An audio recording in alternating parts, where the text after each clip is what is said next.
Meus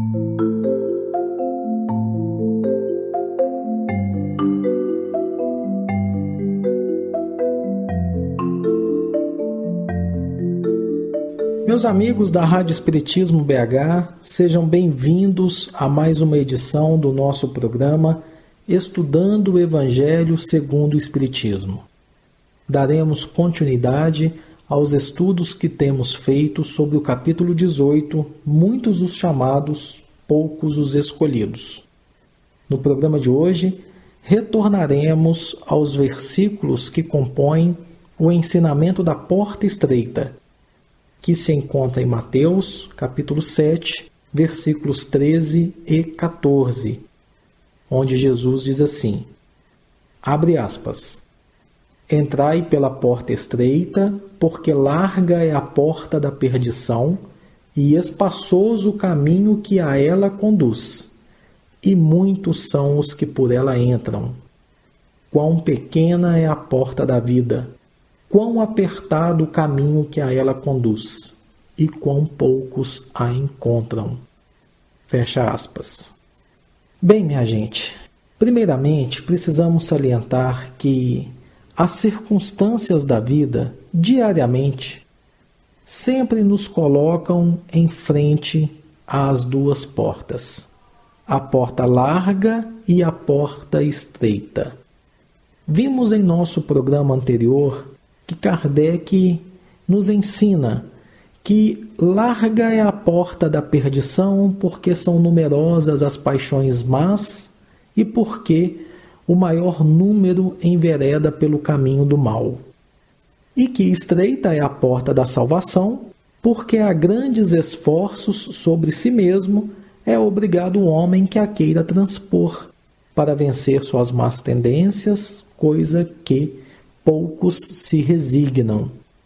Bem, qual porta iremos escolher depende de cada um de nós, da nossa escolha, de como utilizamos o nosso livre-arbítrio. Escolher a porta é nossa responsabilidade, assim como as consequências que advirão deste ato. Precisamos nos lembrar que o caminho do aperfeiçoamento é difícil. Ninguém falou que é fácil. Jesus mesmo não disse que é fácil. Ele falou no Evangelho que era necessário muito esforço, muita perseverança, mas também nos prometeu o amparo espiritual, dizendo que estaria conosco até o fim. Ou seja, os inúmeros amigos espirituais que trabalham em nome do Cristo, que laboram em nome do nosso Mestre, nos prestarão o auxílio mediante o nosso esforço em nos aprimorar, em progredir, em nos aperfeiçoar. Então, é realmente necessário, por parte de cada pessoa, de cada indivíduo, muito esforço, muita perseverança para alcançar, enfim, a tão desejada, a tão sonhada libertação espiritual. Apenas a fé e a devoção não bastam. Vimos isso no programa anterior. Simplesmente dizer Senhor, Senhor, Senhor não adianta nada. É preciso esforço na luta pessoal e cotidiana, luta esta que é íntima contra os nossos vícios morais, contra as nossas mazelas. Para passar pela porta estreita, a porta da salvação, é necessário a redução de nossos interesses imediatistas. É necessário renúncia, sobriedade, desapego e todas outras aquelas virtudes evangélicas que nós bem conhecemos.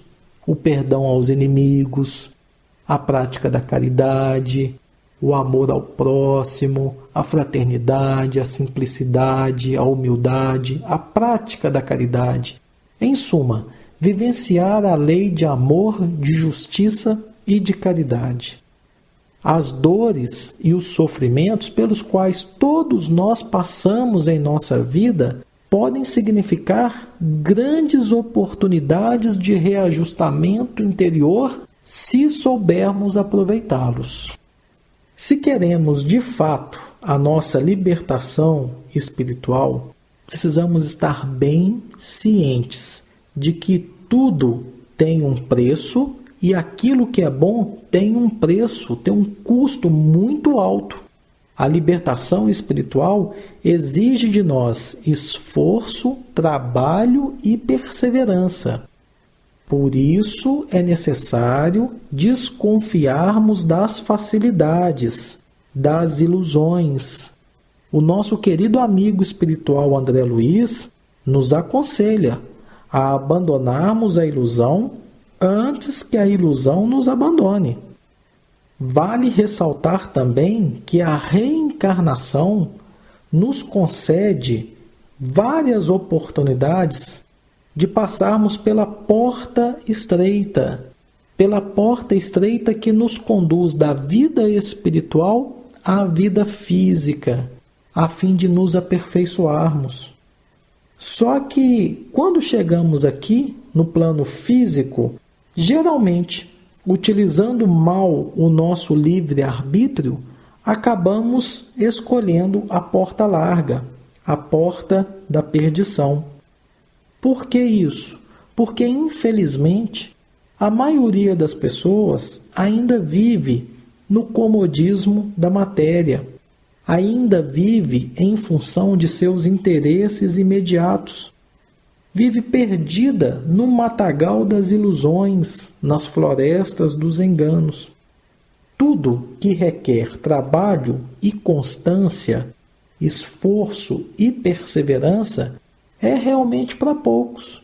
Olha aí de novo, muitos os chamados, ou seja, o convite é para todos, para muitas pessoas, mas são poucos que realmente atendem o convite, se colocam na posição de serem escolhidos porque não querem sair da sua zona de conforto, da sua zona de comodismo. Aqueles poucos que acertam a porta estreita sabem que o caminho real da evolução é para dentro de si mesmo. Jesus já dizia, está lá em Lucas capítulo 17, versículo 20. O reino de Deus não vem com aparência exterior. Jesus também ensinava, o reino de Deus está dentro de vós, ou no meio de vós. É uma jornada para dentro de nós mesmos. Por isso que para passar pela porta estreita, precisamos trabalhar a nossa intimidade, a nossa individualidade, começar essa construção do reino de Deus, iniciando pela reforma íntima, pela reforma da nossa mentalidade, da forma como enxergamos a vida, do nosso comportamento. Só que o Evangelho ainda nos permite deduzir que não basta passar pela porta estreita. É preciso permanecer no caminho. E esse caminho é apertado, pois é indispensável perseverar na realização do processo de autoeducação espiritual. Entrar pela porta estreita, podemos dizer, simboliza nossa vontade na prática do bem. Simboliza a nossa vontade. Agora, permanecer nesse caminho apertado, aí sim, isto é o que define a insistência e a perseverança que temos para atingir os nossos objetivos.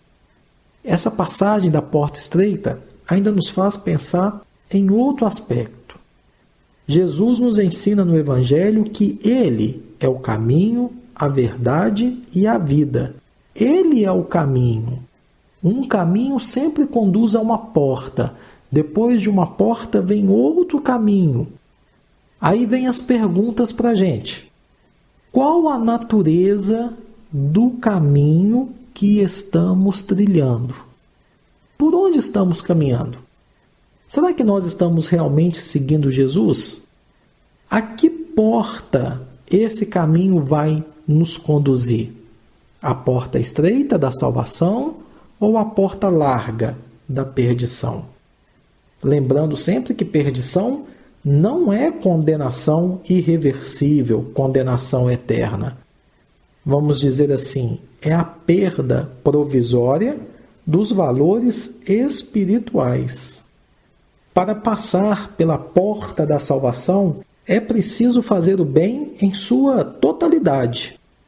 Não fazer o mal ou simplesmente fazer aquilo que as pessoas dizem, fazer meio bem, não basta, não é suficiente. Muitos sabem disso, mas apenas sabem, não vivem a vida que dizem saber e que dizem crer. Por quê? Porque estão acostumados ainda a uma outra conduta. Essas pessoas geralmente mudam de conceito religioso, mudam de religião, mudam de igreja, mudam de centro espírita, mas não mudam de comportamento moral. Aí não adianta nada. É muito mais importante mudar de comportamento moral, obviamente para melhor, do que simplesmente mudar de religião. Nem sempre mudar de religião quer dizer obrigatoriamente que a pessoa vai mudar o seu comportamento moral. Não é verdade? Muitas pessoas, até mesmo bem intencionadas, percorrem caminhos errados e acabam adotando métodos inadequados. Por isso, é necessário buscar com equilíbrio, com perseverança, com humildade e exemplificação aquele que é o caminho que conduz à verdade e à vida, que é Jesus. Antes de reencarnarmos lá no plano espiritual, fazemos a nossa programação, nos comprometemos com os nossos guias, os nossos mentores espirituais, prometemos que vamos entrar pela porta estreita, que vamos fazer tudo direitinho. Só que, via de regra, quando já estamos reencarnados, geralmente esquecemos os nossos desejos anteriores e acabamos nos enveredando pela porta larga. Aí é preciso nos lembrarmos de um ensinamento de Emmanuel, que se encontra no livro Fonte Viva, psicografado pelo médium Francisco Cândido Xavier, no capítulo 126, Ajudemos Sempre, onde Emmanuel diz assim, abre aspas, um cristão sem atividade no bem é um doente de mau aspecto, pesando na economia da coletividade. Diante, pois, do próximo que se acerca do teu coração, cada dia, lembra-te sempre de que estás situado na terra para aprender e auxiliar. Fecha aspas. Veja, minha gente, estamos situados na terra para aprender e auxiliar. E é fazendo isso, aprendendo e auxiliando, estudando e trabalhando, dia a dia, junto aos nossos irmãos, que vamos entrando aos poucos pela porta estreita. Tudo isso nos faz lembrar de uma passagem que se encontra no livro Atos dos Apóstolos, capítulo 19, a partir do versículo 13, onde podemos refletir sobre a atual situação de inversão de valores que existe na sociedade. Muitos de nós temos nos ancorado na religião para dizer que somos boas pessoas, que só por frequentarmos uma casa religiosa, seja ela qual for, estaríamos quites com Deus, e Ele teria a obrigação de nos proteger, independente dos nossos atos. Essa passagem que estamos dizendo é uma onde um espírito obsessor diz assim, conheço Jesus e bem sei quem é Paulo, mas vós, quem sois? Explicando melhor, havia 7 homens que se dispuseram a expulsar a má influência, um mau espírito que atormentava um rapaz. E esses homens acreditavam-se poderosos porque citavam os nomes de Paulo e de Jesus. Só que o resultado para eles foi a desilusão. O mau espírito deu a eles, e a nós também, consequentemente, uma grande lição de moral. Mostrou que conhecia a força moral de Paulo e de Jesus. Porém, sobre aqueles homens que impunham os nomes de Paulo e de Jesus, o espírito não tinha nada a dizer, não reconhecia a sua autoridade moral. Ora, meus irmãos, a doutrina espírita nos ensina que para termos ascendência sobre os maus espíritos, precisamos ter a prática do bem em nossas vidas. Essa força moral nos dará a condição de vencê-los e afastá-los, não só dos outros, como também de nós mesmos, evitando assim a obsessão. Todavia, infelizmente, muitos de nós vivemos de aparências e o exemplo digno não nos acompanha. Frequentar uma religião não é o fim, mas sim o meio que nos levará a nos conscientizarmos das imperfeições que nos cercam e nos alertar quanto ao mau caminho. Mas o serviço aí está apenas começando. Precisamos praticar o que temos aprendido para termos coragem e merecimento de vencermos os problemas e as más influenciações que nos afligem. Lembrando a passagem de Mateus capítulo 7, versículos 21 a 23, onde Jesus disse que nem todo o que me diz Senhor, Senhor entrará no reino dos céus, mas sim o que faz a vontade de meu Pai, o Mestre está nos mostrando que não há preferência religiosa no mundo espiritual. Novamente estamos vendo que não adianta colocarmos-nos como religiosos se no dia a dia somos impacientes, orgulhosos, egoístas, avarentos, se abusamos da sensualidade e da violência, não adianta nada. O conhecimento das leis de Deus, ao contrário de nos proteger, poderá nos trazer mais condições para sofrermos na vida. Por quê? Porque Jesus disse que a quem muito foi dado, muito será pedido. Portanto, se somos adeptos de uma religião, se falamos em nome dela e a estudamos constantemente, Deus esperará de nós atos melhores em comparação com os atos daquelas pessoas que não tiveram esta oportunidade de aprendizado que estamos tendo. Algumas pessoas até acham que seria mais fácil e mais tranquilo se não tivéssemos o conhecimento da lei divina, porque assim não seríamos tão cobrados. Será que é assim mesmo? Será que isso é verdade? Não, isso não é verdade. Por quê? Porque esse conhecimento não é nem que ele nos traz maiores responsabilidades, mas ele simplesmente nos mostra as responsabilidades que nós já temos. E ele nos tira da ignorância. E a ignorância é a verdadeira prisão do indivíduo, que nesse caso, na ignorância, vive escravo de suas próprias imperfeições. Quanto mais agirmos contra a lei divina, mais sofreremos. É a lei de ação e reação, causa e efeito. Se plantarmos o erro, com certeza colheremos angústia e desilusão. Somente este conhecimento, que nos mostra a nossa responsabilidade, evita com que nos equivoquemos e, consequentemente, é assim que iremos conseguir a verdadeira liberdade e a felicidade que almejamos. Não aquela passageira, mas eterna.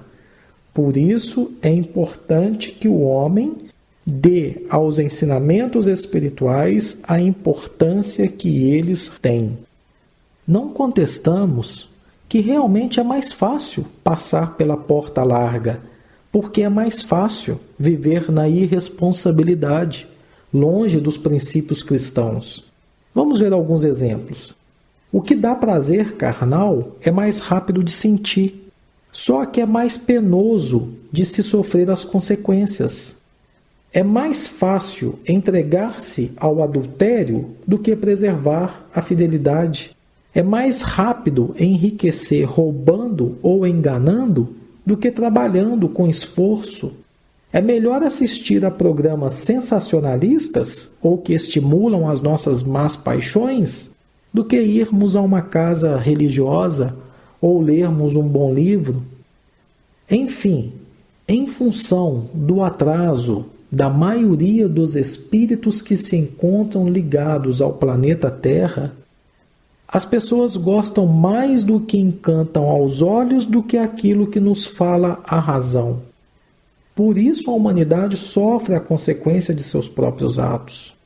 Essas atitudes nos mostram que o grande mal da sociedade é a ignorância, e não é a falta de dinheiro ou a violência, é a falta da educação espiritual. Paulo nos lembra na sua primeira carta aos Coríntios, capítulo 10, versículo 23, que todas as coisas nos são lícitas, mas nem todas as coisas nos convêm. E ele ainda completa: todas as coisas me são lícitas, mas nem todas as coisas edificam. O que estamos querendo para as nossas vidas? Como temos utilizado o nosso livre-arbítrio, essa liberdade que temos de fazer o que queremos, porém, obviamente, sendo responsáveis pelos nossos atos, sejam eles bons ou maus? O que estamos fazendo desse recurso, dessa faculdade importante que Deus nos concede para fazermos as nossas escolhas? Paulo diz que podemos fazer de tudo, mas será que tudo nos convém? Olha, não há proibições para o espírita ou para o cristão. Há sim uma conscientização do que é bom e do que é ruim para a nossa evolução espiritual. Seguir o caminho, entrar por essa ou por aquela porta, é problema de cada um de nós. Não é necessário viver uma vida santificada, sem erros. Por mais que tentássemos, no atual estágio evolutivo em que nos encontramos, não conseguiríamos. O que precisamos é buscar dominar constantemente nossas más tendências com sinceridade no coração. Se gostamos do conforto, trabalhemos para tal, mas não nos tornemos escravos do dinheiro, que nos afastará das coisas de Deus. Se o sexo nos faz bem, devemos fazê-lo de forma responsável, sem desvarios, para que não passe a atormentar o próprio psiquismo. A diversão e o lazer nos relaxam? Ótimo! Mas não devemos viver uma vida só de lazer e de diversão, porque é inútil. Há hora e lugar para nos divertirmos, mas sempre com responsabilidade. Enfim, meus amigos, tudo nos é lícito, mas existem muitas coisas que não nos convêm devido às consequências que elas trazem. Quando estamos conscientes de nossas obrigações morais e intelectuais, Deus não falta conosco. É como diz Paulo aos Romanos: se Deus é por nós, quem será contra nós? É preciso sempre fazermos a nossa parte, nos esforçarmos e perseverarmos no bem, porque o auxílio espiritual nunca nos faltará. Minha gente, agradecemos pela companhia de todos no programa de hoje. Na próxima semana, retornaremos com os estudos sobre o capítulo 18 de O Evangelho segundo o Espiritismo, muitos os chamados, poucos os escolhidos.